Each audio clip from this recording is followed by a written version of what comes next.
Let us pray. O Lord, grant us a daily awareness of the precious gift of life which you have given us. As members of this Legislative Assembly, we dedicate our lives anew to the service of our province and our country. Amen.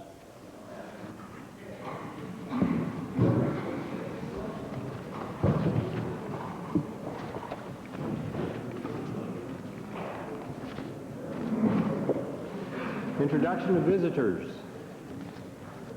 Presenting petitions.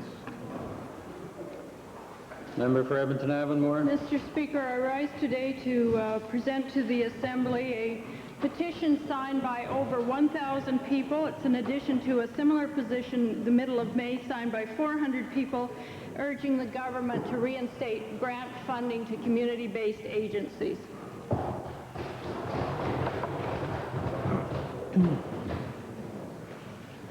Reading and receiving petitions. Presenting reports by standing and special committees. Member for Lloydminster. Mr. Speaker, the Standing Committee on Private Bills has had certain bills under consideration and reports as follows. The committee recommends that the following bills be proceeded with. PR 3, the Lutheran Church Canada, the Alberta, British Columbia District Act. PR 5, an act to amend the Calgary Convention Centre Authority Act. PR 8, the Jennifer Leanne Eichmann Adoption Act. Mr. Speaker, the committee recommends that the following bills be proceeded with some amendments. PR 4, an act to amend an ordinance to incorporate the Alberta College, and PR 7, the Camrose Lutheran College Corporation Act. Mr. Speaker, the committee recommends that the following bills not be proceeded with. PR 1, the Alberta Home Builders Graduate Institute. PR 2, the Grand Cache Tourism and Business Development Authority Act. Mr. Speaker, Bill PR 6, Charmaine L. Tom's Legal Articles Act, was withdrawn by the petitioner. I ask for the concurrence of the Assembly in this report.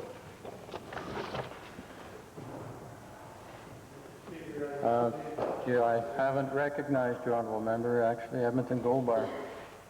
Thank you, Goldbar. Mr. Speaker. Mr. Speaker, I rise to speak against this motion, particularly in relationship to the committee's recommendation that PR 2, being the Grand Cache Tourism and Business Development Authority Act, not be proceeded with. Mr. Speaker, just briefly to that, this is not a unique situation. There are dozens of authorities of this nature in our province. It is a logical and legal response to a demonstrable need in the community. Mr. Speaker, the request was presented by the mayor of the town, supported by a legal advisor and the Development Authority executive. Mr. Speaker, the objective of this bill, as detailed, was to, now that the town has embarked on a very aggressive program of developing in business and tourism and improving the economic situation of the town has been approached by developers who are prepared to do work in the town. The reason that the town has now deemed it expedient to cause an authority to be incorporated, which will be focused in its approach and deal solely with business development and tourism in that particular area. Mr. Speaker, I'm paraphrasing from the submission of the mayor and other representatives of the town. Mr. Speaker, this is a very creative response to the current economic situation in Grand Cache. As we know, this town was developed some 21 years ago for resource extraction primarily, and now has the mine, lumber industry, and jail. The town has suffered greatly, Mr. Speaker, in recent years. It does have tremendous tourism potential and an opportunity for new momentum here. Mr. Speaker, I also believe that this supports the government's position on local autonomy initiatives in diversification.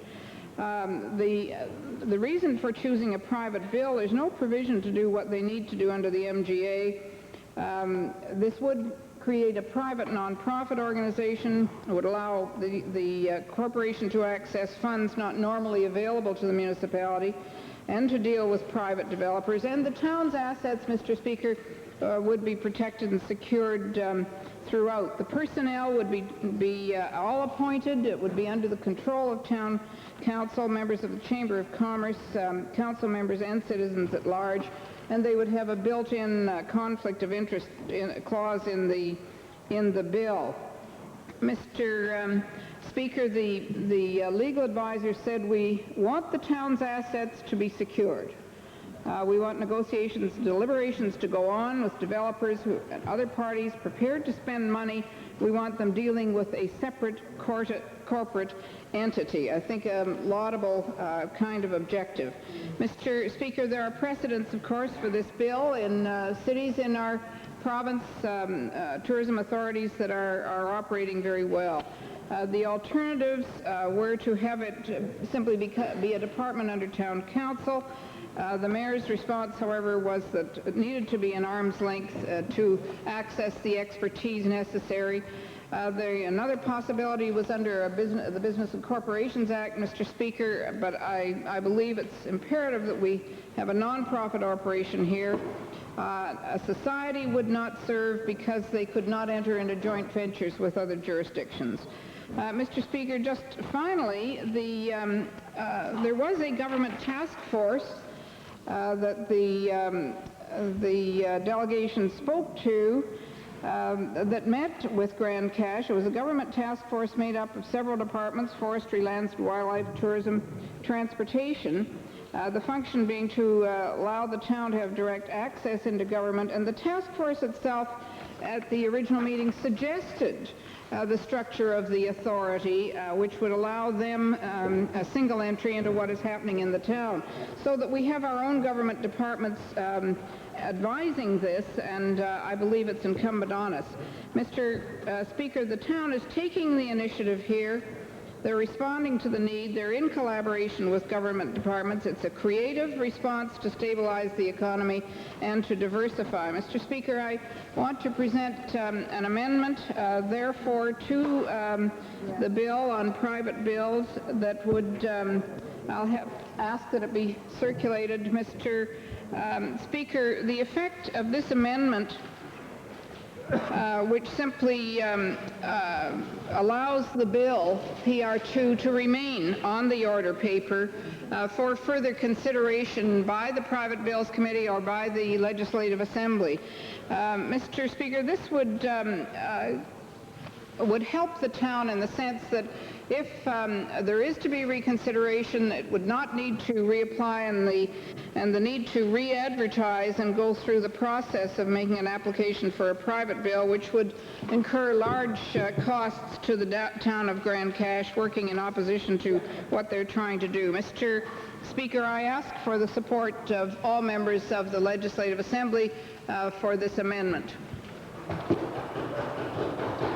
Edmonton Kingsway, speaking to the amendment, that the report be concurred in with the exception of the recommendations regarding PR2, and the recommendation as moved in the report from Lloydminster was that the matter not be proceeded with.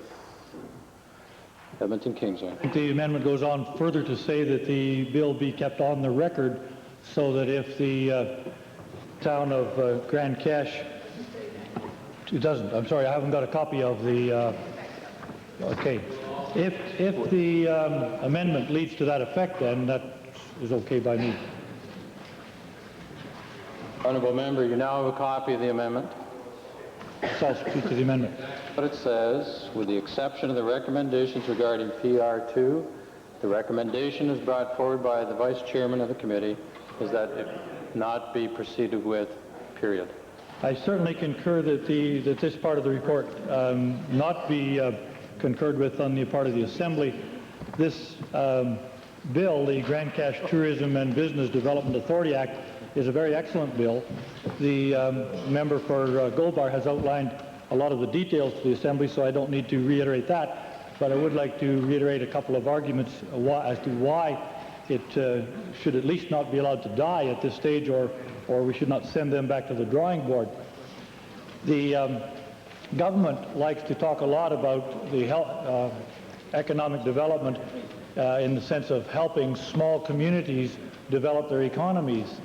And here's a perfect chance and a perfect situation where a community is trying to take their fate into their own hands and to develop some local resources that they believe they can pull together better by cooperating together.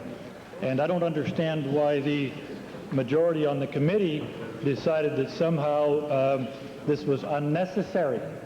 Now, it could be, and it is the fact, that the government does have some programs in place to help small businesses and to help local regions and small towns develop their economies.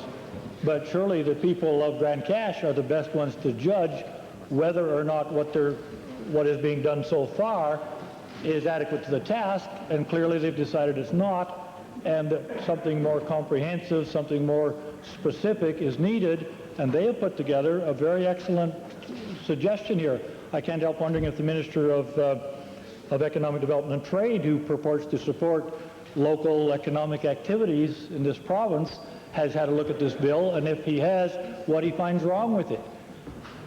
There is nothing wrong with this bill, even by the admission of the government members on the committee. And so I don't understand why they would say, well, this is unnecessary. Surely the best people to judge that are the local people in the town of Grand Cache.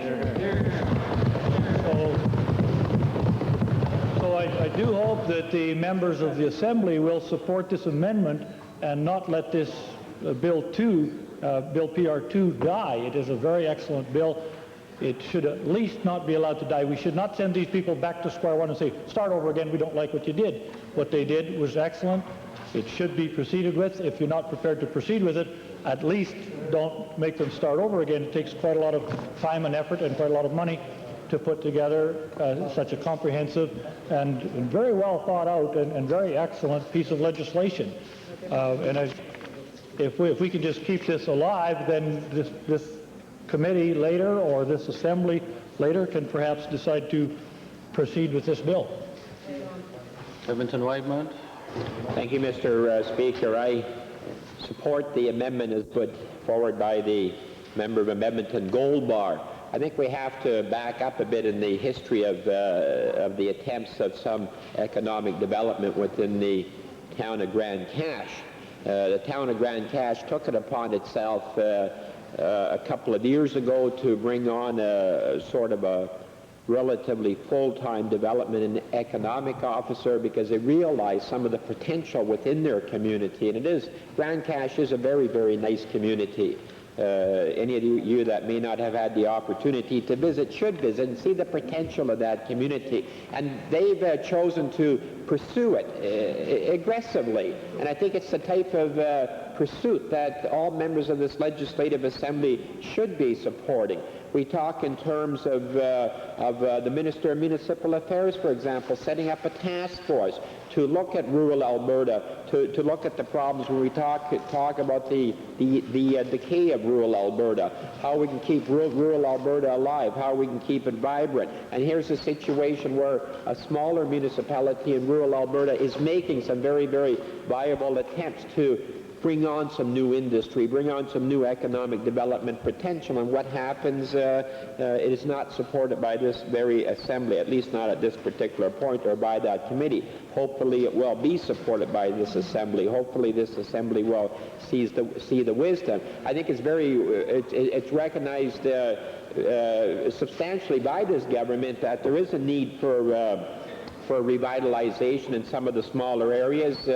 The alternatives that have been used up to now, I would argue, are not the best, where we talk in terms of trying to relocate people, where we talk in terms of trying to decentralize departments that may have tremendous impact on families that are stabilized in centers such as Edmonton. There is an opportunity, without causing damage to lifestyles, without causing damage to families, to allow a municipality to take an aggressive pursuit or aggressive course of action in their own hands, set up a vehicle which they feel can stimulate economic development, and we have a situation where we have a recommendation coming forward that it not be supported, or their attempt not be supported, in the sense that the bill PR2 is not being recommended for support in the committee. This amendment, of course, will correct that, and I would urge all members of the House to support the amendment as brought forward by the member of Edmonton Gold-Bar. Speaking to the amendment, Calgary Northwest. Thank you, Mr. Speaker. I too would just like to speak to the amendment briefly. When I look at Bill PR2 as proposed, it says the authority shall have as its objects the promotion of business and tourism around the town as one of the sections. Mr. Speaker, I'm sure the Minister of Tourism thinks that is a good concept and should be supported, and I'm sure we'll be supporting this amendment because, of course, the Community Tourism Action Plan does precisely that. It asks communities to become involved in the development of their own tourism plan, the things they kind of want to do, and that's what basically I understand this bill proposes to do. Similarly, the team tourism looks at getting individual areas to promote their own tourist facilities and tourism developments, which is mentioned as one of the objects in this bill. I know the Minister for Economic Development and Trade would probably want to keep this bill going because the Minister has said that he would like to see individuals get more involved and have business take a bit of a step back. So I'm sure that particular Minister would support the amendment proposed by the member from Edmonton Gold-Bar as well. I think, Mr. Speaker, we have here a case where a small centre in the province has said we want to become a little more proactive, we want to become a little more action-oriented, we want to become involved more actively in particular things, and if we do not support this amendment, then unfortunately what will end up happening is these people, I'm sure, will first of all be very discouraged, which may in fact have the negative impact of as members have talked about before, if you start talking negatively, you may have a negative impact on the growth of that area. And I would hate to see this legislative assembly say to the people of Grand Cache that we're not concerned about what's going on there. I think we should at least allow this to stay on the books, to be considered by the Private Bills Committee at another session when they next meet, whenever that may be, rather than allowing it to fade away. And so I would wholeheartedly support the motion by my colleague from Edmonton Gold-Bar. Summation question. All right, thank you. First, for absolute clarity of the House, the Chair is going to exercise its authority to break the report down into 3 areas so that we can go through this, and then we will come to this amendment. The first of the elements here is that Bill PR6 has been withdrawn. Then the next element is that the committee recommends the following bills be preceded. Bill PR3, the Lutheran Church Canada, the Alberta British Columbia District Act. Bill PR5, an act to amend the Calgary Convention Centre Authority Act. Bill PR8, the Jennifer Leanne Eichmann Adoption Act. All those in favor of the adoption of that recommendation, please say aye. Aye. Opposed, please say no. Carried. Thank you. The next section, the committee recommends that the following bills be proceeded with some amendments. Bill PR4, an act to amend an ordinance to incorporate Alberta College, and Bill PR7, Camrose Lutheran College Corporation Act. Those in favor of those 2 recommendations, please say aye. Aye. Opposed, please say no. Carried. Now, this is the element whereby the amendment will be voted on. But the overall motion is the committee recommends the following bills not be proceeded with: Bill PR1, Alberta Home Builders Graduate Institute, and Bill PR2, Grand Cache Tourism and Business Development Authority Act. To this, we now have this amendment as submitted by Edmonton Gold-Bar. That those in favor of the amendment, please say aye. Aye. Opposed, please say no. No. The matter fails. Division.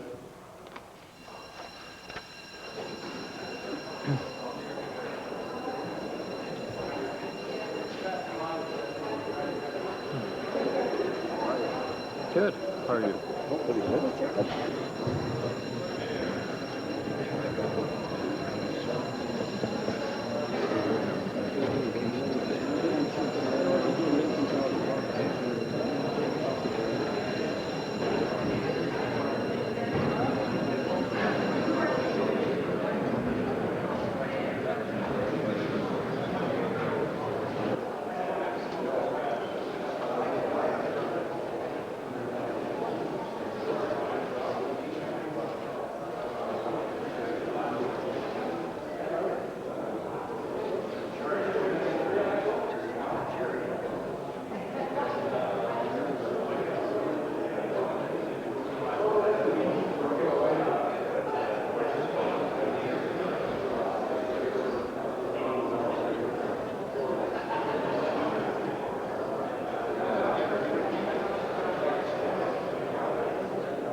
Order, please. Motion before the House on division is that as proposed by Edmonton Gold Bar. Those in favor of the amendment, please rise or signify.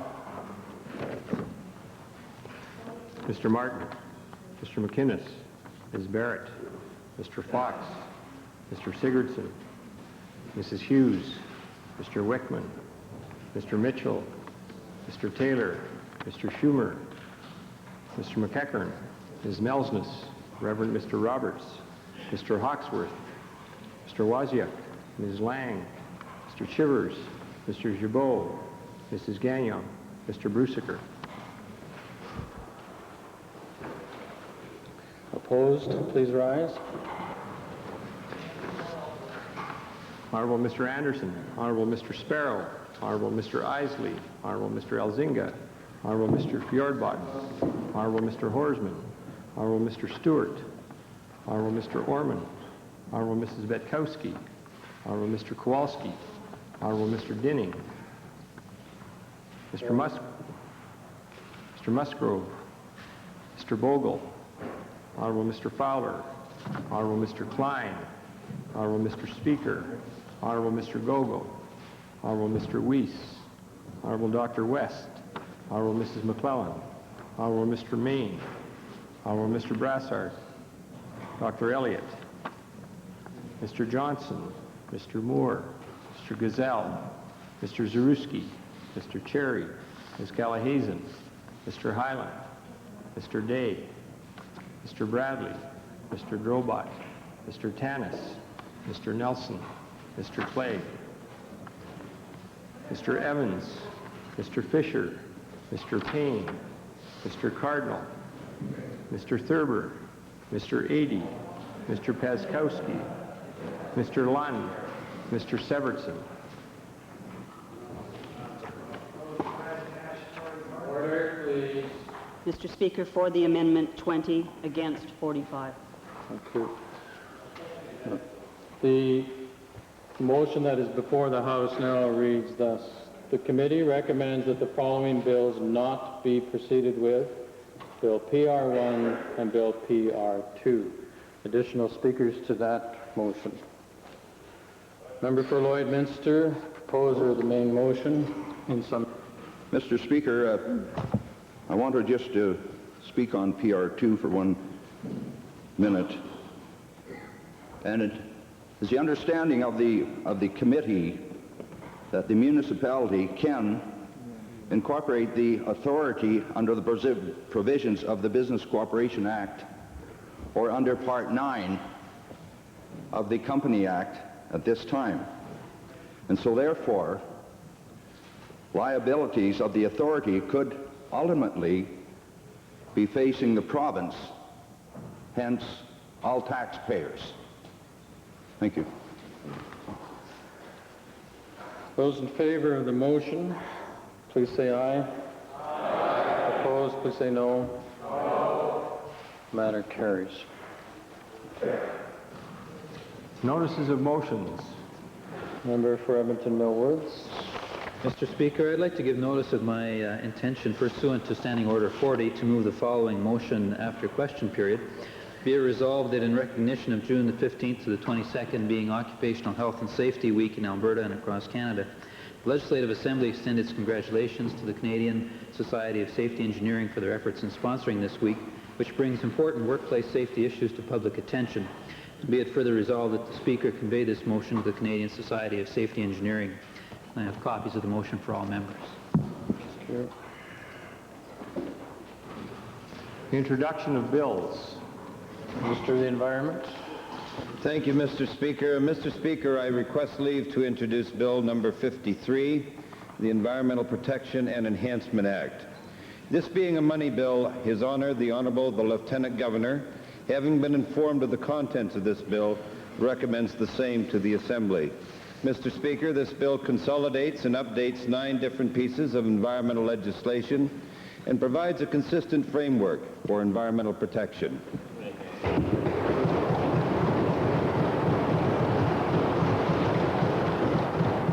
The Honourable Minister of the Environment has moved first reading to Bill 53. Environmental Protection and Enhancement Act. Those in favor of first reading, please say aye. Aye. Opposed, please say no.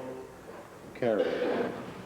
Bill number 53, Environmental Protection and Enhancement Act, introduced by the Honorable Mr. Klein, is now read a first time.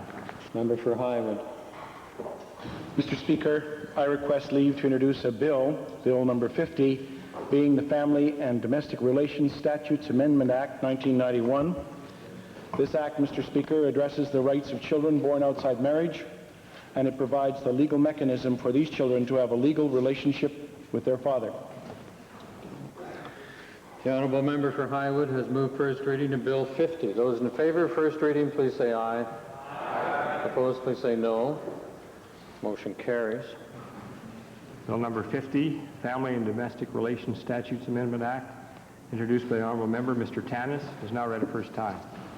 Thank you. In the following order, Edmonton Avonmore, followed by Calgary Buffalo, then Calgary McKnight.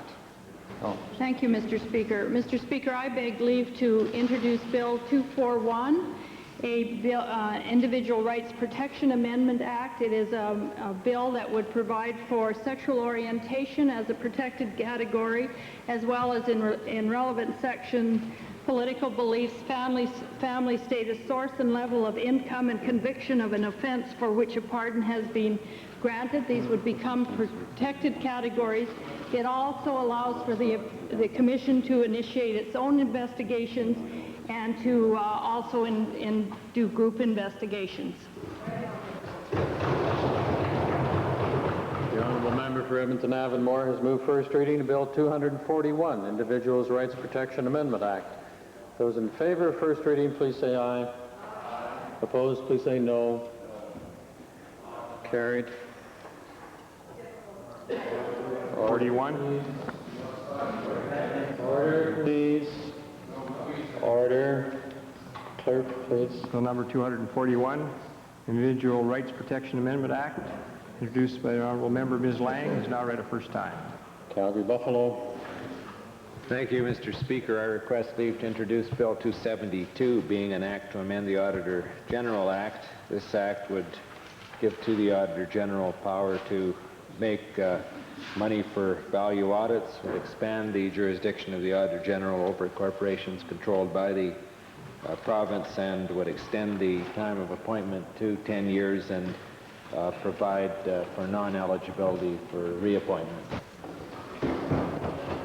The honourable member for Calgary Buffalo has moved first reading of Bill 272, an act to amend the Auditor General Act. Those members in favour of first reading, please say aye. Opposed, please say no. Carried. Bill number 272, an act to amend the Auditor General Act, introduced by the Honourable Member Mr. Schumer, is now read a first time. Calgary McKnight. Thank you, Mr. Speaker. Mr. Speaker, I beg leave to introduce Bill 296, the Arts Council Act.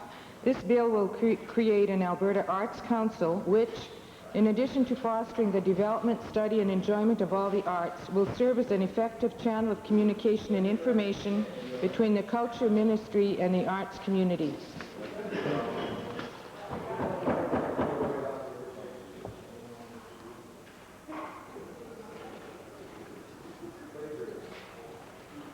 The honourable member for Calgary McKnight has moved first reading of Bill 296. Those in favour of first reading, please say aye. Aye. Opposed, please say no. Carried. Bill number 296, Arts Council Act, introduced by the Honourable Member Mrs. Gagnon, is now read a first time. Is there a procedural motion from the government bench with respect to Bill 50? Mr. Speaker, I move that Bill 50, the Family and Domestic Relations Statutes Amendment Act, be placed on the order paper under Government Bills and Orders. Having heard the motion, those in favour, please say aye. Aye. Opposed, please say no. Carried. Minister of Tourism. Mr. Speaker, I'd like to file with the Assembly today the following reports: Foothills Tourism Destination Resort Plan, the Bow-Canmore Corridor Environmental Issues Analysis, and the Bow-Canmore Area Market Demand Study. Okay. Minister of Forestry, Lands and Wildlife. Mr. Speaker, I stand on the House to file response to question number 228. Minister of Energy.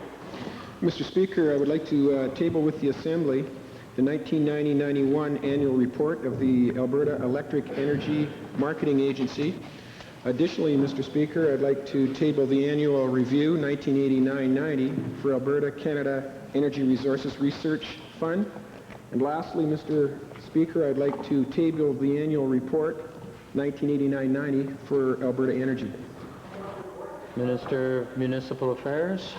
Mr. Speaker, I would like to file with the Assembly the following documents: the Garden Suite Demonstration Project, the report on the affordable housing for rural Alberta, a new approach, and home sharing, a housing alternative for seniors. Additional? No. Introduction of special guests. Minister of Forestry, Lands and Wildlife, followed by Agriculture. Mr. Speaker, it gives me a great deal of pleasure to introduce to the Assembly two people from my constituency. They are from the town of Staveley. They're Neil and Elizabeth Oler. I would ask them to rise in the gallery and receive the normal cordial welcome of the members.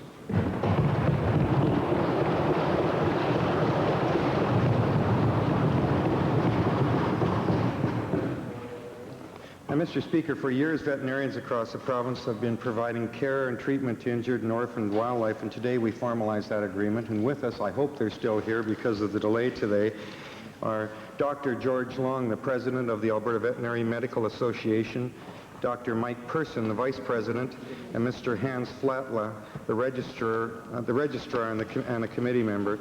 I would ask them to rise if they're here and receive the welcome and the thank you of all the members of this Assembly.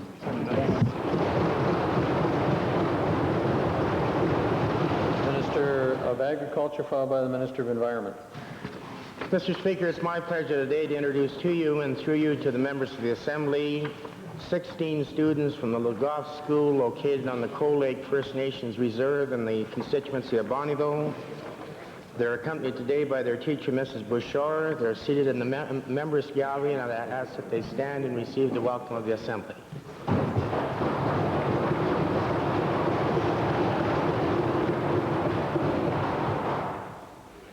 Minister of Environment. Mr. Speaker, through you and to members of the Legislative Assembly, I would like to introduce a hard-working group of staff from Alberta Environment who have been laboring over the past 2 years, in some cases on a voluntary basis, to ensure that comprehensive and publicly acceptable environmental legislation is ready for our consideration. Along with project leader Ron Hicks, I would like all these dedicated professionals to stand and be recognized by the Assembly.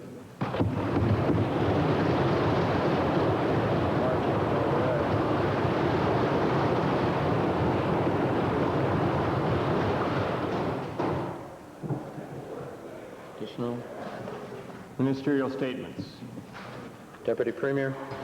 Mr. Speaker, I feel it necessary to rise in the Assembly today to take strong exception to a proposal by the Special Joint Committee on the Process for Amending the Constitution of Canada, commonly referred to as the Baudouin-Edwards Committee, which was today released in Ottawa. The committee has proposed an alteration to our current amending formula. An amending formula which, I might add, was first developed and proposed by Alberta in the 1970s, became part of the Constitution Act of 1982. The proposed change would grant Quebec and Ontario a veto, while leaving other provinces without one, thus granting special status to Ontario and Quebec and relegating others, including Alberta, to second-class status. The current amending process was a product of much debate.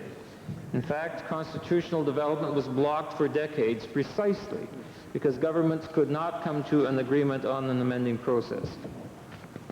The amending process, agreed upon in 1981 and entrenched in 1982, represented the culmination of years of difficult discussions. 10 years before that, in 1971, First Ministers almost agreed to a formula virtually identical to that which was being proposed by the Federal Committee. It was known as the Victoria Formula. When it was proposed again by former Prime Minister Trudeau in 1976, the Alberta government rejected the Victoria Formula proposal on the basis that it would create first and second-class provinces. The Alberta Legislature subsequently passed a resolution on November the 4th of 1976. The resolution read in part, and I quote, "Be it resolved that the Legislative Assembly of Alberta reaffirm the fundamental principle of Confederation, that all provinces have equal rights within Confederation, and hence direct the government that it should not agree to any revised amending formula for the Constitution which could allow for any existing rights, proprietary interests, or jurisdiction to be taken away from that province without the specific concurrence of that province," end quote. That resolution remains the position of the Legislative Assembly of Alberta, unless otherwise altered by another resolution of this Assembly. The resolution contained two key principles which remain as important today as they were 15 years ago when the resolution was passed.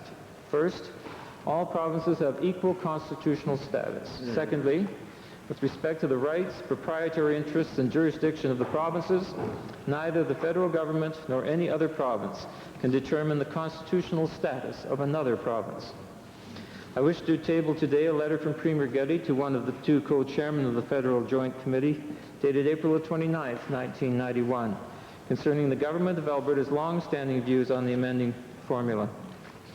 In his letter, the Premier noted two key principles: provincial equality and protection of proprietary rights must be retained.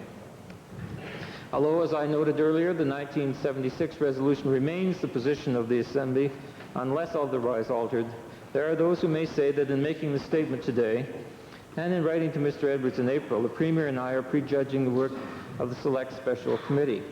Nothing could be further from the truth. I assure the Assembly that in our work to date, while we are open to discussion on the amending formula, few Albertans have expressed the view that they wish to see any province with special status. In fact, the fundamental principle of the equality of provinces was one of the key principles most often expressed by presenters to the committee. What this points to is continuing strong support for the position taken by the Alberta Legislature in 1976. Albertans have been telling us that we must not grant any province special status.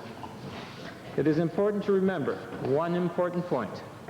In order to amend the amending formula, there must be unanimous consent of all legislatures and Parliament. I can assure the Assembly, the people of Alberta, and our fellow Canadians that the Alberta government will not agree to any change that would make Albertans second-class Canadians. Hear, hear.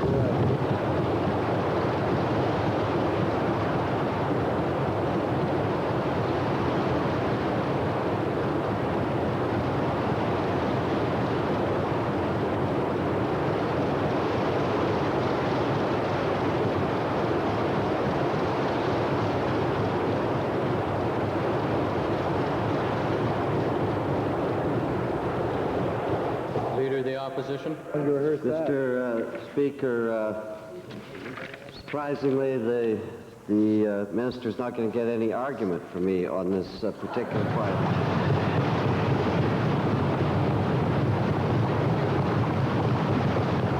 Mr. Speaker, I want to look at the whole process, though, Mr. Speaker.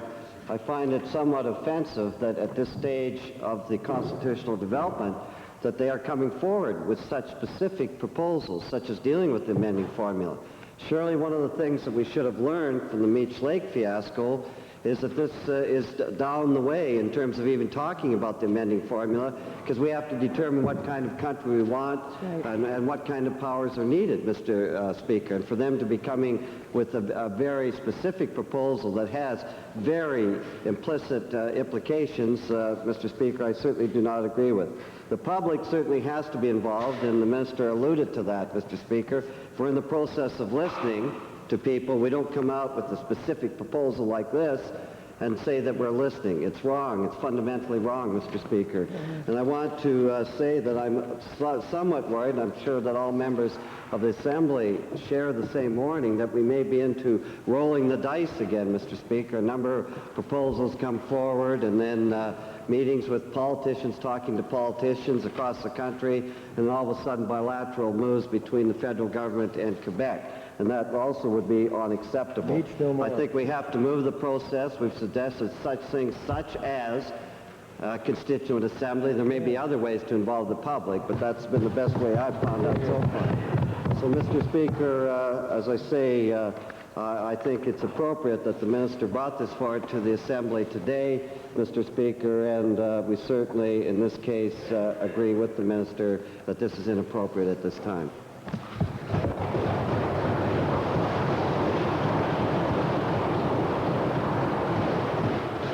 Minister of the Environment. Ministerial statements. Minister of the Environment. Thank you, Mr. Speaker. Mr. Speaker, moments ago in this Assembly, I had the honor to introduce the Alberta Environmental Protection and Enhancement Act. By now, many of the features included in Bill 53 are familiar to us all and need not be discussed or elaborated upon here. There will be ample time, Mr. Speaker, ahead to debate this bill as we move through the legislative process. Today, Mr. Speaker, in introducing this bill, I would rather remind honourable members and Albertans of the four cornerstones upon which this historic legislation rests. The first cornerstone is the government's belief that the environment is a total system which must be carefully managed to ensure the appropriate ecological relationship between mankind and our physical surroundings. Our world is an extraordinarily adaptable, but not so adaptable that we can allow reckless disregard for our surroundings. To protect our environment, the government requires a sound legal framework, the second cornerstone. It has been said that nothing is more indicative of the health and progress of a society than the style and content of its laws. By that yardstick, we believe that this bill meets the test of a society genuinely concerned about our air, land, and water. The third cornerstone of this legislation is the basic premise that good laws can only be written with the direct input of the public. I take a great deal of pride in saying that this bill was not written solely by this government, but rather was a bill written largely by the people of Alberta, the people for whom we work. Public consultation is not a phrase to which we pay lip service. In the drafting of this bill, it was a concept as important as the bill itself. And the fourth and final cornerstone of this bill, Mr. Speaker, is the issue of trust. The trust the people have in their government to listen, and the trust the government must have that the judgment of the people is sound. We could not expect the public to give us meaningful input if we were not trusted to listen to what they had to say and to demonstrate that their views would be incorporated into the bill. I believe that throughout the long process of drafting this bill, we have earned the trust of Albertans on environmental matters. So, Mr. Speaker, the four cornerstones of this bill support one another. The government of Alberta is committed to sound environmental protection. To achieve that goal, we need effective legislation. To write effective legislation, we need to hear from the people. And to hear from the people, we must demonstrate our commitment to gain their trust. So, Mr. Speaker, from those four principles, the legislation is now left to the judgment of the Assembly. To Premier Getty and all my colleagues in government who have supported Alberta Environment through this sometimes frustrating but always rewarding process. To the Honourable Member for Banff Cochrane and his Legislative Review Panel who travelled the province listening to thousands of Albertans. To the men and women of Alberta Environment who have as much ownership of this bill as anyone. And finally, to the people of Alberta, I wish to express my thanks for the opportunity to be a part of this accomplishment. Thank you, Mr. Speaker.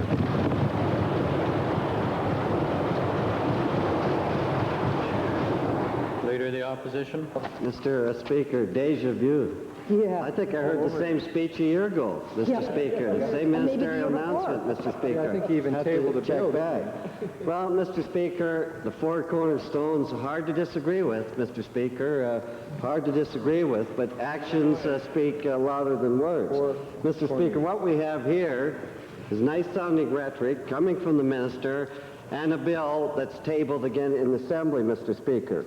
Now, looking at some of the things quickly, it's a lot better than what we have. No doubt about that. It could be improved, Mr. Speaker. But just like the bill that we had last year, now we're bringing it in at the end of the session, Mr. Speaker.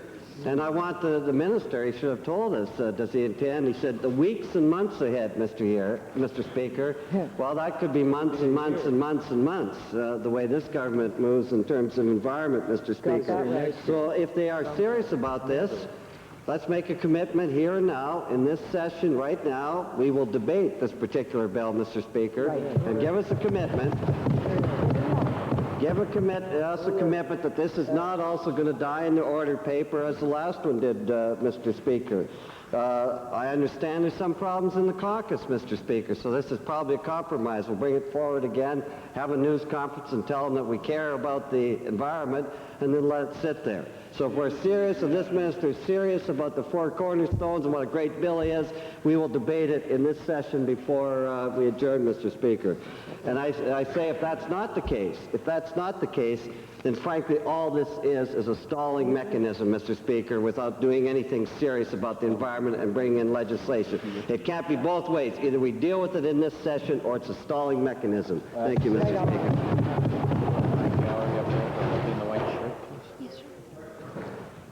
Oral question period. Leader of the Opposition. Mr. Speaker, take a look over there. I guess we'll go to the Deputy Premier, Mr. Speaker. I was nice to him earlier on, so I should give him the first question. Mr. Speaker, yesterday, Statistics Canada released a study that outlined in very clear terms what the Mulroney Conservatives, like the Liberals before them, have done to our country's individual taxpayers. Shifted billions and billions of dollars onto the backs of ordinary Canadians and let large, rich corporations off the hook with a virtual free ride. The study has found since 1986 that personal income tax as a proportion of the economy has, and I quote, risen sharply to the highest level in any year of the study, continuing the upward trend that began in 1978, and that corporate tax revenues have remained at relatively low levels. Mr. Speaker, the Alberta Conservatives have an even worse record, Mr. Speaker. Since the Conservatives began their 20-year regime, the amount of corporate income tax has fallen from 40%, roughly 40% of the total income tax pie, to roughly 9%, Mr. Speaker. Free enterprise, Conservative style. My question to the Deputy Premier is this. How does the Deputy Premier justify this totally unfair taxation system to all working Albertans?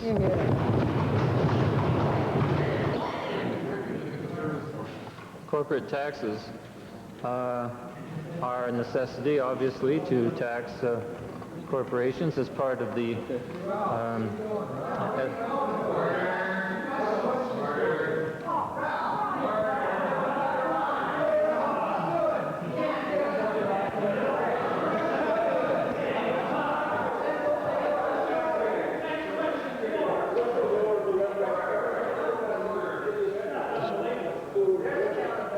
Just wait a while.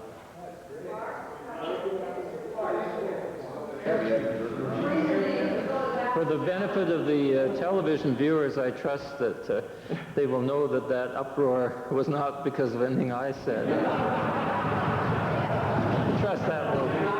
Not yet, that's right.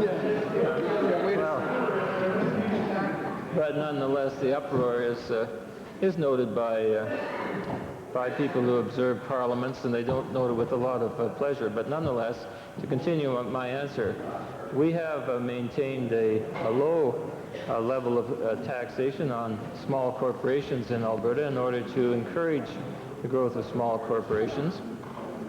But I think it's important to note that corporate taxes are ultimately passed on to the consumers by way of additional prices that they pay for commodities. And that is a fact of life, no matter where corporations are taxed. However, the provincial treasurer has pointed out, as he did in debate recently on the Alberta corporate tax amendment legislation, that certain increases are being levied in this current year's budget, and that matter has been well debated during the course of the estimates and the debate on the budget and on the legislation in question. Well, half of 1%, Mr. Speaker. Mr. Speaker, this is a serious matter. He says that the Deputy Premier says that low and small corporations have had low taxation.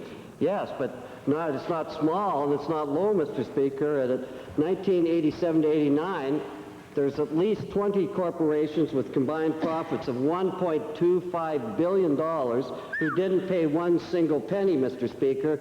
And since 1986 alone, contrast that, the Getty Conservatives have raised taxes for individual Albertans by over $5 billion, Mr. Speaker. And I want to again ask the Deputy Premier, Mr. Speaker, the fairness in a system like that, Mr. Speaker. Well, the fact of the matter remains that the Alberta personal income tax percentage is the lowest in Canada. There is no sales tax, general sales tax in Alberta. Alberta maintains the lowest tax regime of any province in Canada, and yet we are able, because of our resource revenues and because of revenues from the Alberta Heritage Savings Trust Fund income, to maintain the lowest taxes for individual Albertans as compared to any other province in Canada. And that's a record accomplished in this current year with a balanced budget for which I am not at all ashamed to answer. Well, Mr. Speaker, you should be ashamed of what's going on in this province, Mr. Speaker.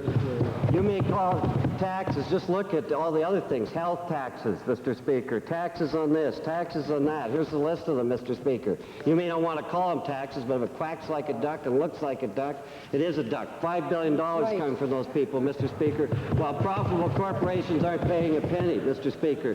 My question is simply this. Conservatives, whether it be federally or provincially, always are blaming our social programs. Right. That's what's causing the problems with our deficits, Mr. Speaker. That's not the case, as well documented by Stats Canada. Hear, hear. My question to come back to the minister is simply this. How does, again, this government justify this whole corporate welfare system at the same time that we've had cutbacks for seniors, we don't have money for education, we don't have money for health care, we don't have money for the poor? How do we justify this, Mr. Speaker?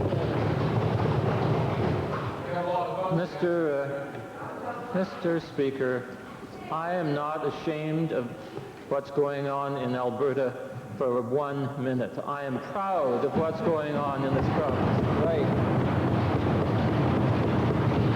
Where would you rather be? And I am proud of the fact that we offer the highest standards of health care, education, both at the primary, elementary, and secondary and post-secondary level. We offer the finest safety services net to our citizens who have less fortunate lifestyles and ability to earn income. We have the lowest taxes. We have the best economy in the country, if not North America, and we are a balanced budget, and we are moving to eliminate the deficit. We have a Heritage Savings Trust Fund with assets which provide us with over $1.3 billion of income. I'm proud of Alberta, unlike the leader of the opposition who says he's ashamed of this province. Shame on him. Second main question. No, I'm ashamed of the government. I'm proud of Alberta. I'd like to direct my second designate to the member from Edmonton Jasper Place, Mr. Speaker. Edmonton Jasper Place. Mr. Speaker, I want to ask a question of the Phantom Minister of the Environment about his phantom legislation, but he's flown the coop, so I would like to ask the Deputy Premier and the Government House Leader about the 2-year history of consultation on this project, starting with the vision statement, which 5,000 people sent into, followed by draft legislation a year ago, followed by thanks from Alberta Environment, followed by the report of the task force review. In fact, if I may, I would like to file a chronology of the lengthy history of this document and ask the Government House Leader if he will confirm the decision of the Government Caucus to let this legislation sit over betraying all those thousands of people who put their input front and center, hoping that this legislature would deal with it this spring. Well, like the Minister of the Environment, I'm proud of the many people who have labored long and hard to put this legislation before the Assembly, and in due course, the Minister of the Environment will deal with that legislation. What's clear, Mr. Speaker, is that after the public consultation process, where most Albertans put their comments on the public record, some members of the Tory caucus held hearings of their own in secret. Some corporations and some special interests think the legislation is too tough, and I believe they've been influential in having it shelved. And I would like the Deputy Premier to explain why some people have access to decision makers in government via closed-door meetings with Tory caucus members, while others put their view open in the public record only to have them ignored. I have no idea what the honourable member is talking about. Well, that may very well be, but we have a situation in Alberta where Alberta's environmental laws have been judged unenforceable, where the fines that are available are peanuts. I mean, $75,000 to a corporation like Daishawa is nothing. Those penalties need to be increased. And I would like to ask the government why special interests and backroom lobbyists can veto legislative reform and ride roughshod over the clear desire of Albertans to have tough new environmental legislation now. The honourable member hasn't even looked at the bill. It's just been tabled in the Assembly today, and when he does look at the bill... The honourable member for Edmonton Kingsway is never satisfied with the way his colleagues ask questions, so he has to repeat it. I think he should be an embarrassment to his colleagues on the front bench, because he doesn't think they're doing their job satisfactorily. The fact of the matter is that the honourable member for Edmonton Jasper Place has made just spurious allegations relative to the issue of... Now the Leader of the Opposition is not satisfied with the way his members have asked the question, so he pipes in. Let me answer. The Honourable Leader... The honourable member for Edmonton Jasper Place had better look at the legislation, and he had better see that in this legislation there are indeed very substantially increased fines for those people who endanger or damage the environment of this province. The fact of the matter still remains, whether the honourable member believes it or not. Alberta has the cleanest water, the cleanest air, and the cleanest land of anywhere in North America, and perhaps indeed the world. And that is something that our government is committed to maintaining for ourselves and for future generations of Albertans. That is a commitment. We will live up to that commitment, and this legislation will ensure that that remains the case. Edmonton Meadowlark on behalf of the Liberal Party. Edmonton Meadowlark. Thank you, Mr. Speaker. You know, Mr. Speaker, it is no wonder that this government's minister evaporates at about the time his question on this particular piece of environmental legislation comes up. It's no wonder that this government calls a press conference that doesn't disperse until 2:30, so we can't get this piece of legislation so we can analyze it and ask in time for question period. It's no wonder, Mr. Speaker, because this government is highly embarrassed about this piece of legislation. It comes without a commitment to debate and deal with it in this session of the legislature. It comes without the regulations that will determine what its impact will be, Mr. Speaker, and it comes without recognizing many recommendations from its own... Order.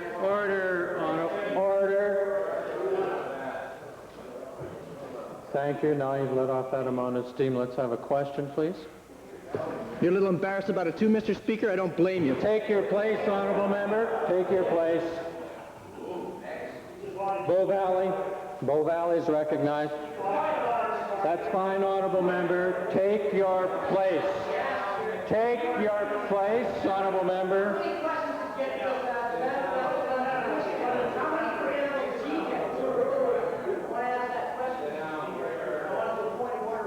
Take your place.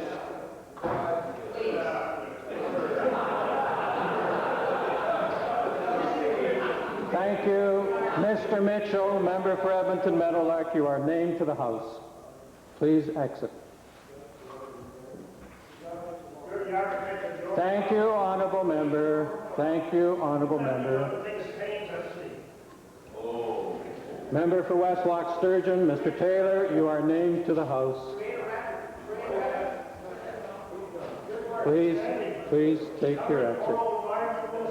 Thank you, honourable member. Thank you. Thank you, honourable member. Thank you.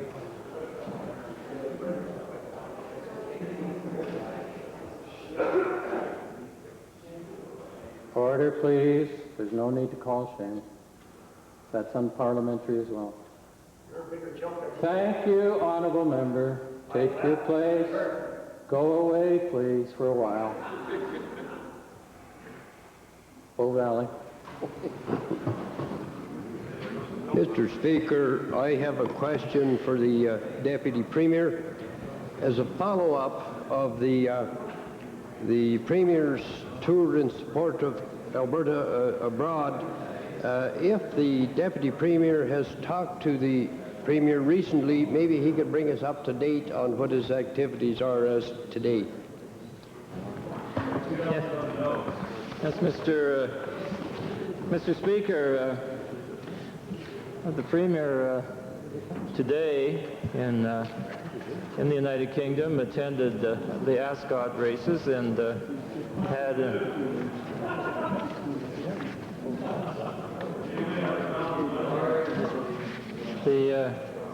attended Ascot and had an audience with Her Majesty the Queen. Also in attendance were His Royal Highness Prince Philip, Her Majesty the Queen Mother, and Her Royal Highness Princess Margaret.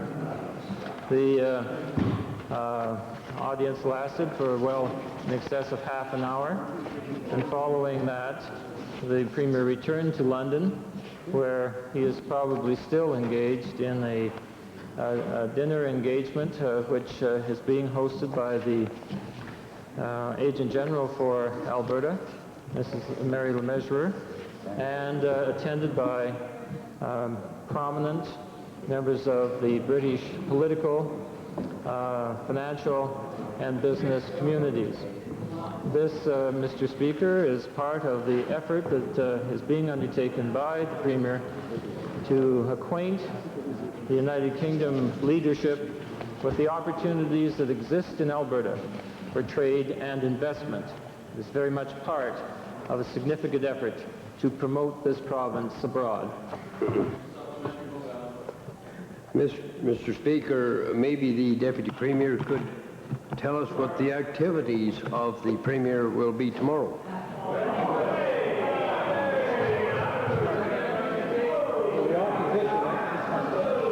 Mr. Speaker,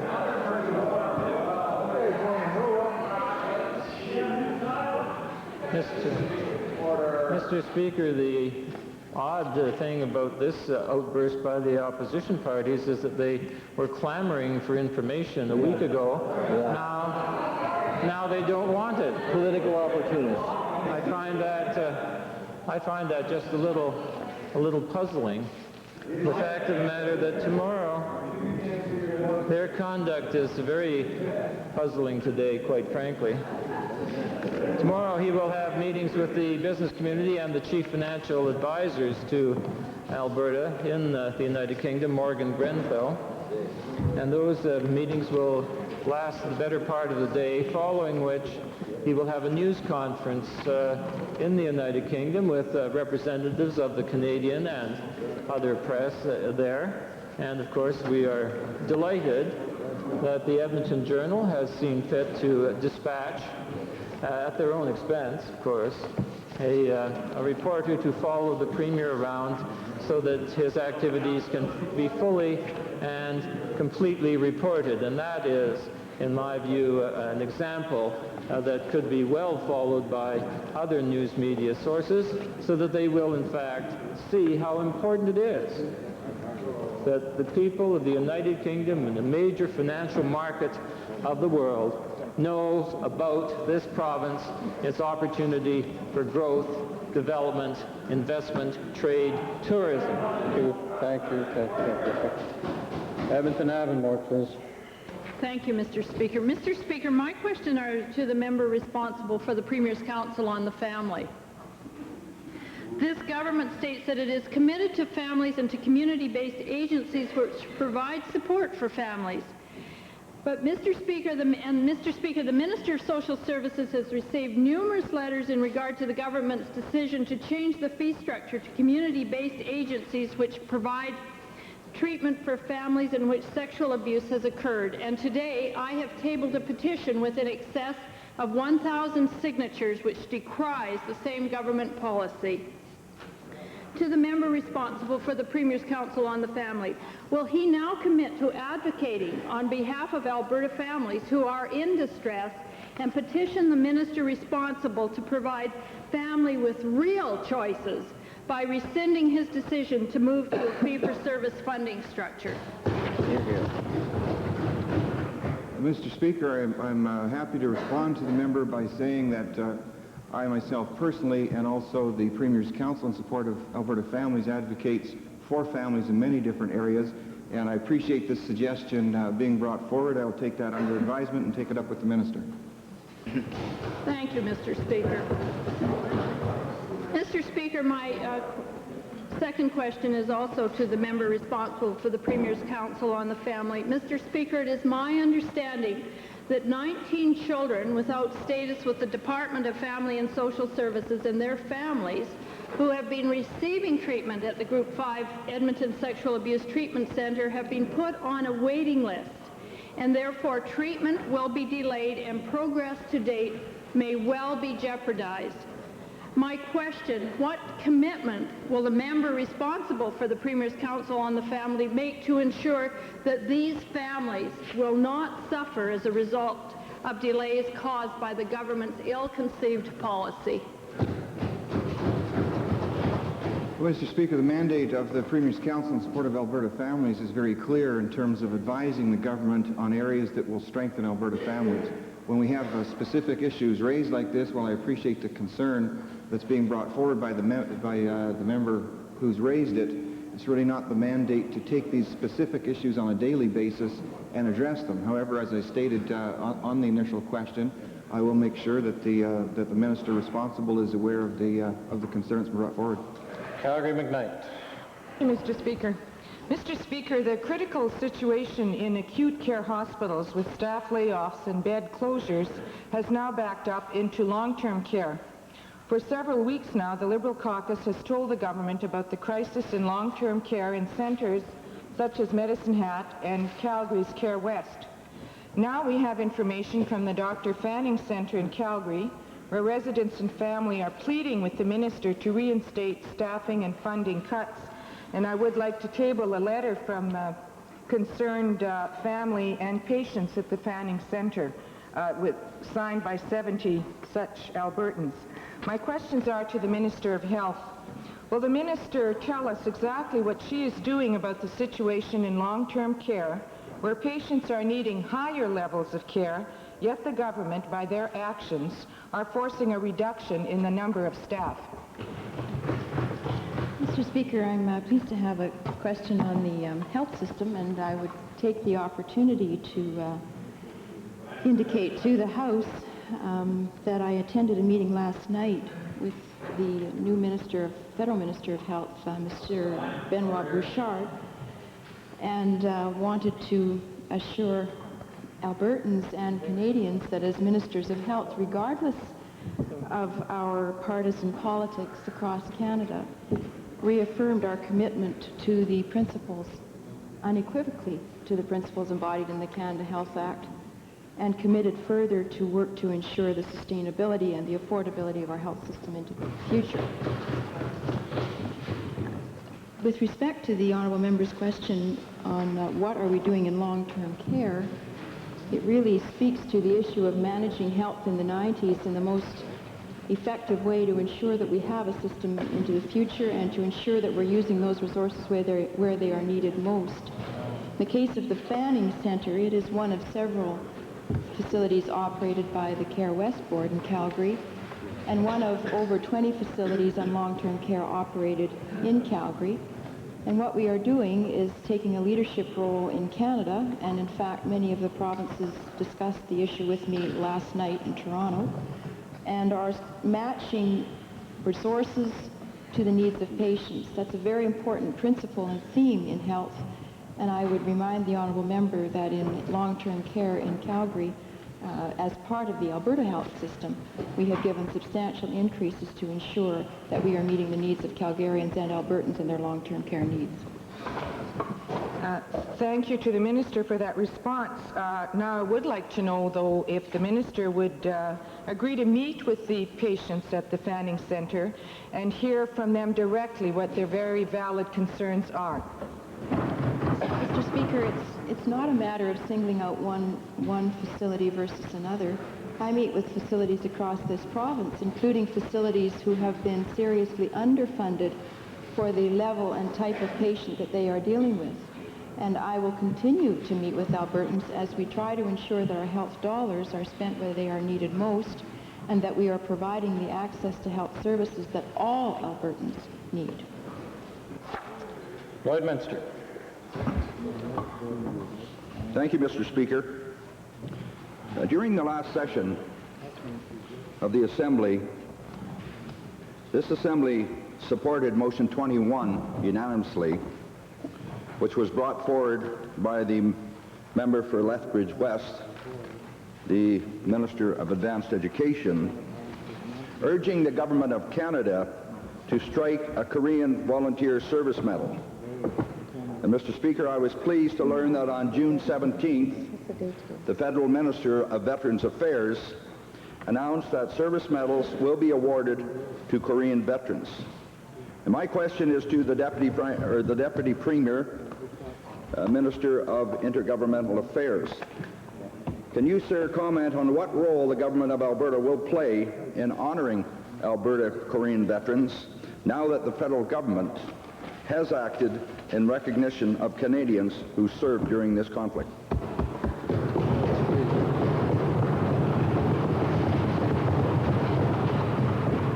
Mr. Speaker, I do want to acknowledge the work that was accomplished by this Assembly unanimously in asking the federal government to move on this matter. It's significant to note that the Canadian Volunteer Service Medal for Korea is the only one which has been issued by a Commonwealth country. It is the intention of the government this coming weekend to dedicate a cenotaph on the legislative grounds to the Korean veterans killed in action. And I want to make note of the fact that the members of the Korean Veterans Association, including my colleagues, the member for Lethbridge West and Lloydminster, as well as our Sergeant-at-Arms, Oscar Lacombe, are in that category. I just want to say that on behalf of the government, we are pleased that this event has taken place and that this long overdue recognition is now being accorded to these veterans. I must say as well that in one of the official visits I paid to our sister province of Kongwon, Korea, I attended the Canadian War Memorial, laid a wreath on behalf of the citizens of Alberta. It was a moving experience that I shall long remember, and I want to pay tribute to those veterans in this manner.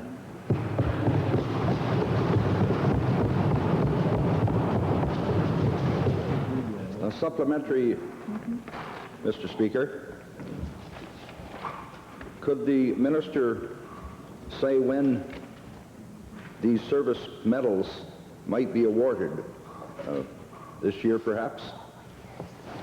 It's my understanding, Mr. Speaker, that the Minister of National Defense and the Minister of Veterans Affairs are arranging special ceremonies which will take place on this year's Remembrance Day, November the 11th, which I believe to be, of course, a very appropriate occasion for that, and I think will add to the significance of those Remembrance Day services, which I'm sure all members of the Assembly attend in their constituencies, to recognize the people who have fought and died for our country and for freedom in the world, and therefore I think it will be a significant new addition to this year's Remembrance Day services. Member for Edmonton Millwoods. Mr. Speaker, my questions today are to the acting Minister of Occupational Health and Safety, whoever that is. In light of this week being Occupational Health and Safety Week, we should reflect on the state of workplace health and safety in the province, and in fact recent months have seen several occupational health and safety tragedies, including lead poisoning and PCB contamination. The Minister promised over 2 weeks ago to report back to the Assembly about the PCB contamination incident, and he still hasn't done so. And now we have reports of workers being seriously injured at the Daishawa plant through contact with toxic fly ash. So I'd like to ask this government, given all these outstanding problems in the occupational health and safety field, when will this government finally show some leadership and insist on a full cleanup of these hazardous work sites across the province?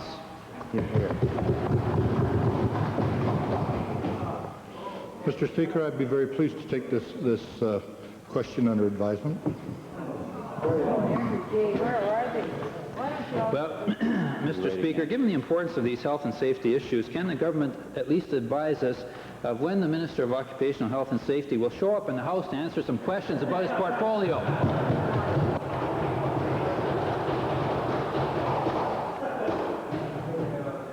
Calgary Northwest. Thank you, Mr. Speaker. My questions today are to the Minister of Career Development and Employment. Mr. Speaker, this government is well known for its push for a decentralized and fractured Canada by wanting more power for the province itself. And the particular issue today that I want to ask the Minister about is his recent comments regarding immigration, which is currently a federal, not a provincial matter. Mr. Speaker, the comments yesterday looks like the Minister is promoting targeting immigration from particular backgrounds as opposed to having a, shall we say, a colorblind policy. Mr. Speaker, I want to go on record. The Liberal opposition has got no tolerance for discrimination. So my question to the Minister today is, will the Minister of Career Development and Employment please advise the House whether or not the policy of the government now is to accept immigrants only on the basis of some selected racial heritage that's acceptable? Well, Mr. Speaker, I hope all honourable members listen to that question very carefully, because it smacked of clear, strong allegations that are very offensive, and I take strong objection to that on behalf of this government. First of all, if the honourable member would refer to Section 95 of the Constitution, he would find what's made reference to with regards to immigration. But I too then, Mr. Speaker, would like to refer to the article that he refers to, because I have it as well. Mr. Speaker, well, the title may be fostered by the editorial board itself. It does not relate or reflect the accurate statement that I have made. And it says that Alberta should encourage more immigration from Europe compared to the growing influx, so forth and so forth. What I've said there is emphatically, and not made any reference to the percentage of some 49% versus 21% from some other areas. I've tried to indicate that there should be more emphasis in one area than the other, particularly because I support the need for foreign offices in Europe, similar to the United Kingdom, Hong Kong, and Tokyo. I believe there should be no favoritism, and my goal as minister in this government is to encourage larger numbers for immigration, and we are presently negotiating, as I've indicated and advised this Assembly before, with the federal government to broaden those mandates as it relates to immigration. Mr. Speaker, one of the, if there is no racial discrimination, then I apologize to the Minister, and I will do that publicly also, Mr. Speaker. Mr. Speaker, there is a concern, I think, that the Minister has identified with respect to English as a second language.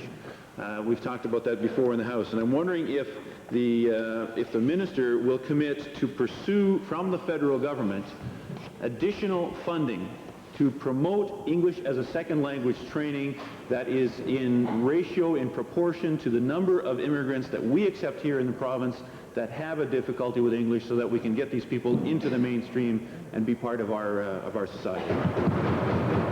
Well, Mr. Speaker, I emphatically support and endorse the honourable member's representations, and certainly will carry that forward. I believe he speaks with all integrity, and when he made reference to the fact that with regard to the previous remark, I thank him for that as well. I want to indicate that this government and this province's doors are open to people of all races, creed, and color. That always has been the policy and always will be the policy. Banff Cochrane. Thank you, Mr. Speaker.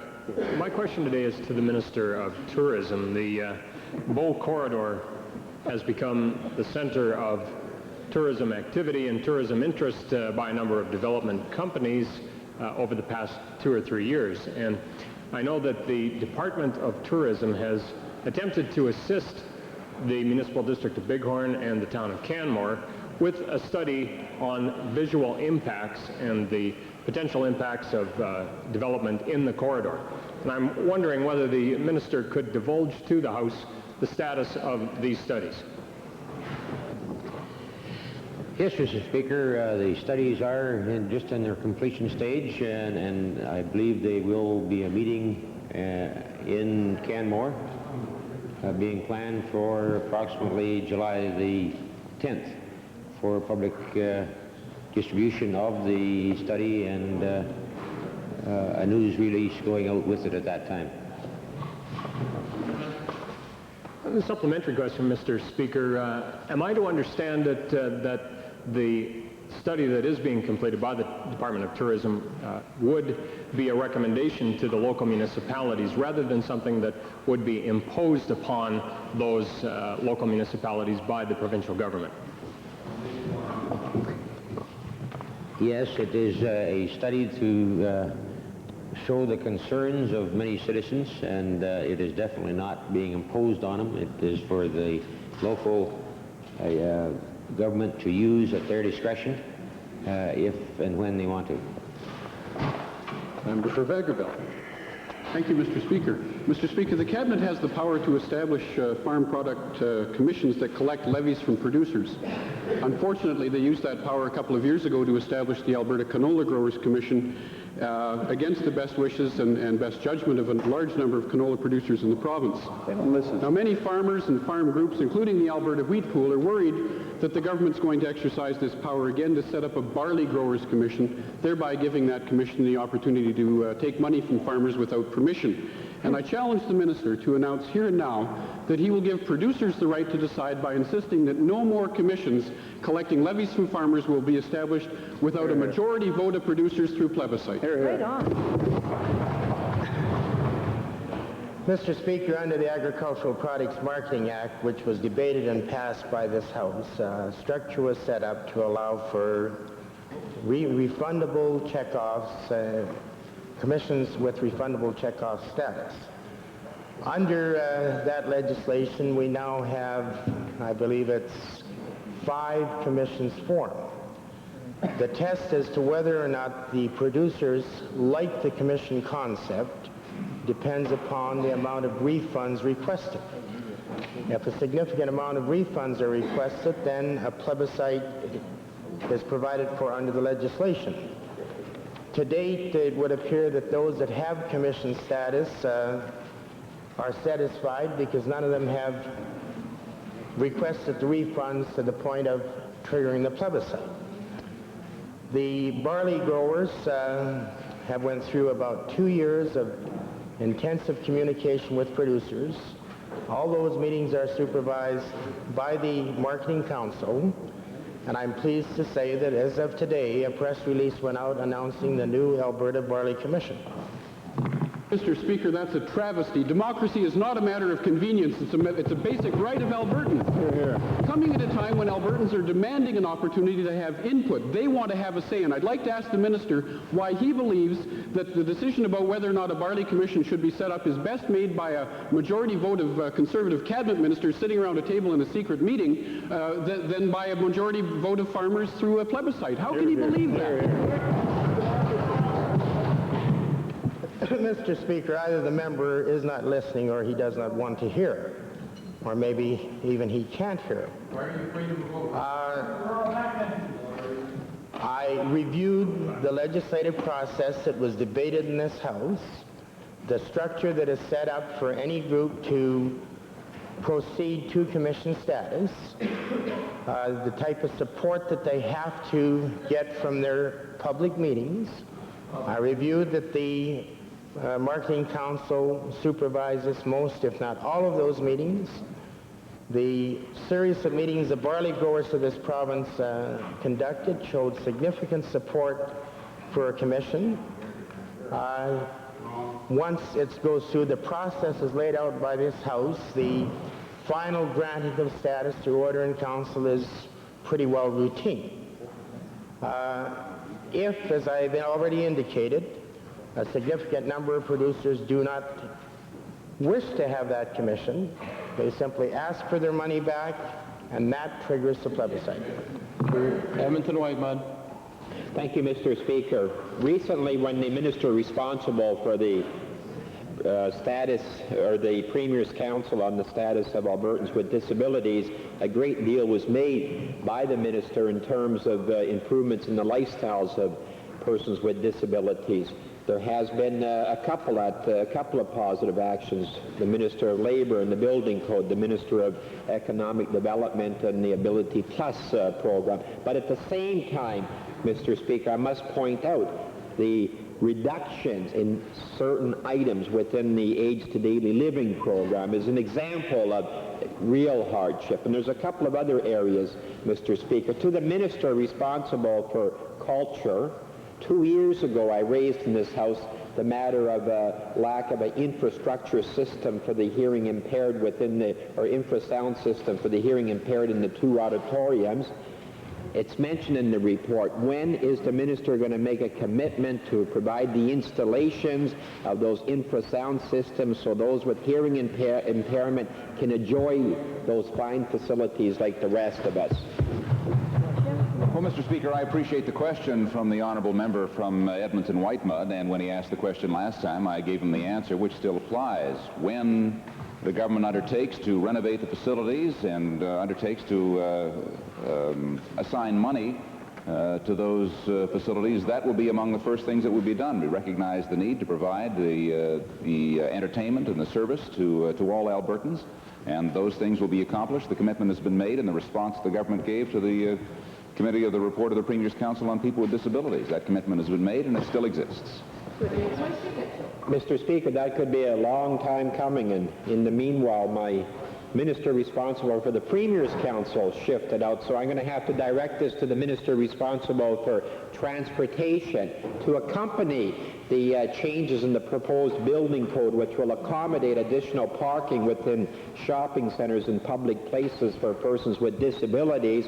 There has to be legislation to ensure enforcement of those parking stalls. When is the minister responsible for transportation bringing forward that piece of legislation to ensure that municipalities can provide the necessary bylaws to enforce those type of parking restrictions? Mr. Speaker, that matter should be dealt with in terms of the Miscellaneous Amendments Act that's currently before the Assembly. If the honourable member would review the legislation, I think that he will find a section in that act dealing with it. Edmonton Calder. Mr. Speaker, my questions were to the Minister of Education, but I'll have to direct them to the acting Premier, apparently. Mr. Speaker, this government has seriously blundered in its decision to cut benefits to children with handicaps through the Aids to Daily Living program.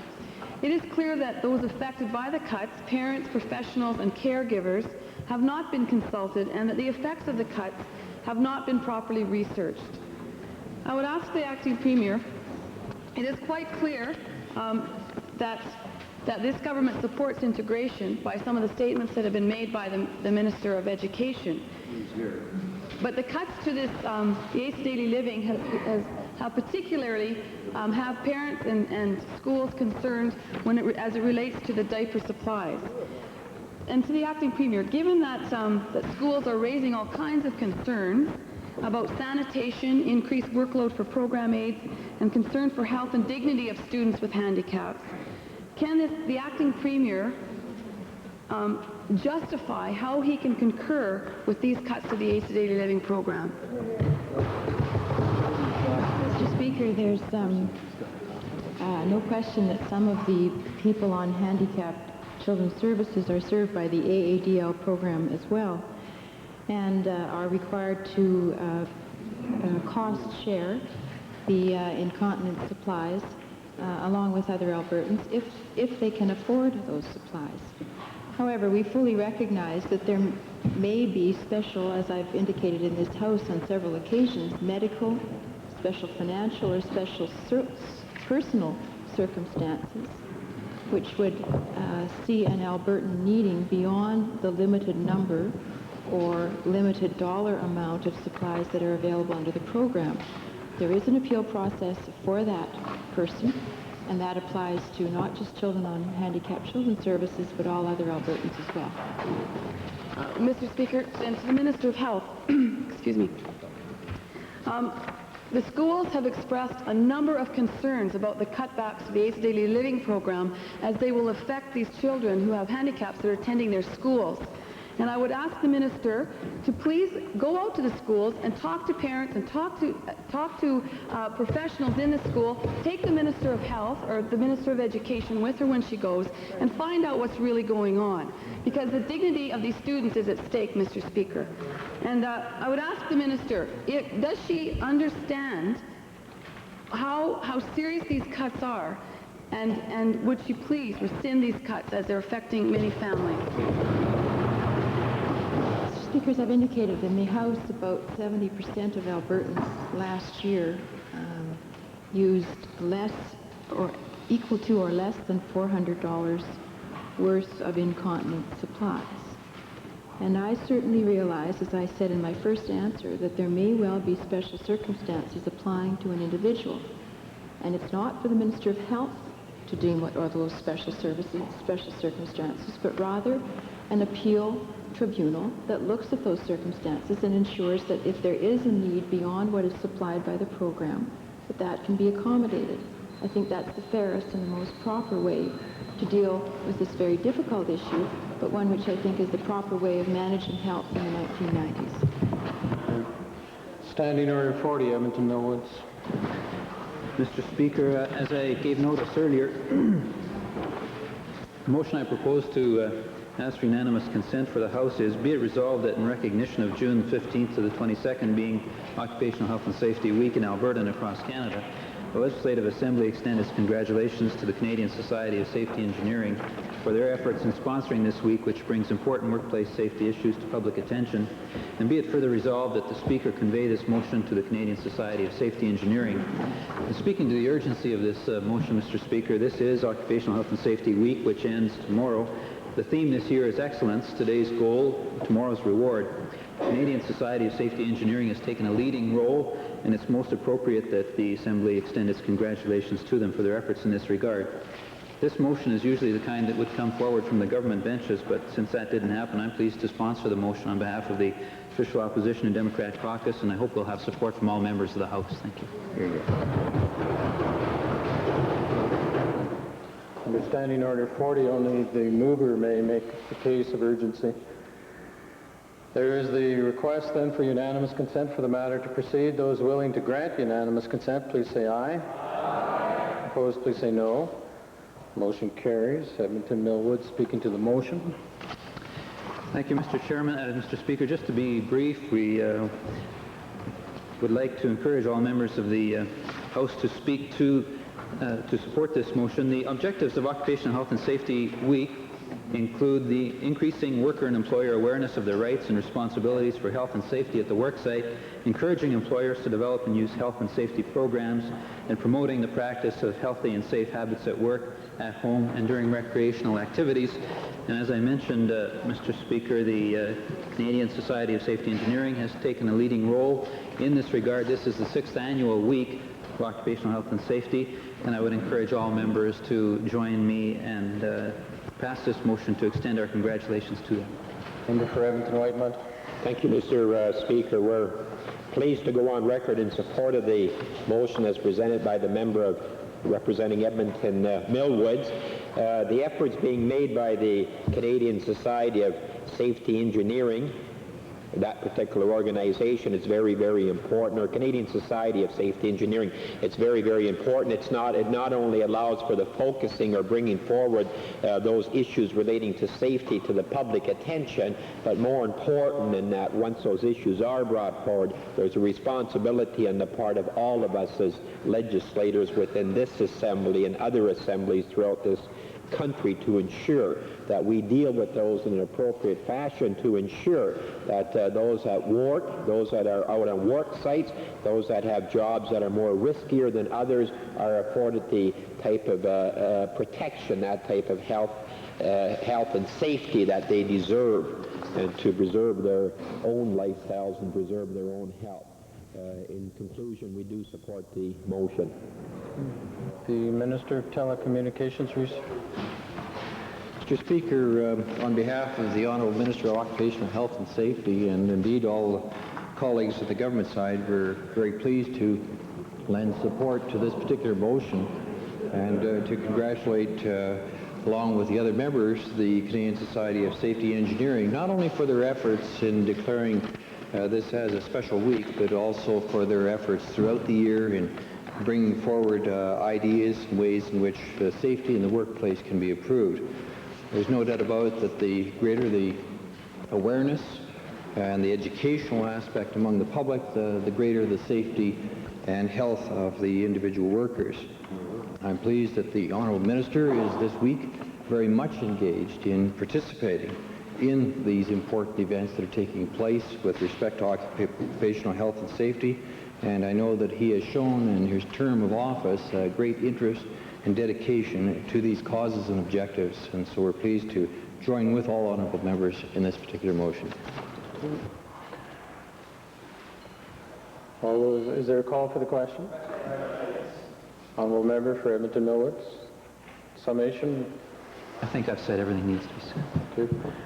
All those in favor of the motion as proposed by the Honourable Member for Edmonton Millwoods, please say aye. Aye. Opposed, please say no. Motion carries. Let the record show unanimously. And indeed, the matter will be dealt with as instructed by the Assembly. Earlier today, there was an unfortunate occurrence in the House, and the Chair would like to read into the record the reasons for the action of the Chair. First, all honourable members are very much aware that the Chair does not have the power to compel any member to be present in the Assembly at any time. It is unfortunate that the Minister of the Environment was not able to be present during question period to be able to handle questions, especially in light of the ministerial statement and the introduction of the bill. However, the Chair, again, is not able to compel the presence of any member. Yesterday, the Chair invited the member for Calgary-McKnight to return to the chamber, but it was an invitation. It was not a compulsion. And at that time, the member did comply. Yesterday, two members saw fit to forget about Beau Chene 481. But while speaking, members must not refer to the presence or absence of specific members. Yesterday, I thought we had sufficient discussion about that matter. It was called to the attention of the House at least twice with the member for Edmonton Millwoods and also again the member for Calgary-McKnight. The Chair mentions this because surely then today we need not have got involved with members making various comments about the absence of, in this case, the Minister of the Environment. And then later on, again, Edmonton Millwoods made another reference with respect to the Minister of Occupational Health and Safety. Perhaps that will be now discontinued, honourable members. When the member for Edmonton Meadowlark rose to deliver the first question on behalf of the Liberal Party, the member indeed had about three sentences or three strong statements to make about the absence of the minister from the House, and the Chair allowed those two or three comments to be made before having to intervene. It was then that unfortunately the member for Edmonton Meadowlark did not see fit to take his place. And then to complicate the matter, decided to keep on making comments back to the Chair. Reading from Erskine May from the Mother of Parliaments on page 397. Yes, here goes, honourable members. If members cause it to happen, then that's what occurs. The chair is also given to understand that some members of the House in recent days have indeed phoned the House of Westminster to make certain that the Speaker here was doing the appropriate things and following in the manner of Erskine May and Beauchesne and so forth. Page 397, procedure when the Speaker rises. Whenever the Speaker rises to intervene in a debate, he should be heard in silence, and any member who is speaking or offering to speak should immediately sit down.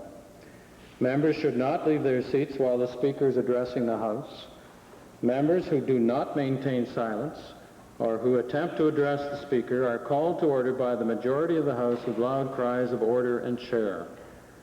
A member who persists in standing after the Speaker has risen and refuses to resume his seat when directed by the chair to do so may be either directed to withdraw from the House for the remainder of the sitting or named for disregarding the authority of the chair. End of quote. It is in that context and what was occurring in the chamber at that time that the chair then, after the warnings, named the member for Edmonton Meadowlark to the House. Unfortunately then, the member for Westlock Sturgeon decided to call out various comments to the chair, and that member, again doing the interruptions and failing to come to order in the House, was named to the House for the balance of this day as well. While the member for Westlock Sturgeon withdrew from the House, once again he left the House shouting words of abuse at the chair. And this is the third time that that has occurred. And the words are offensive to the House, they're offensive to the chair, and the member has done disservice to himself as a member and as a person. It's in this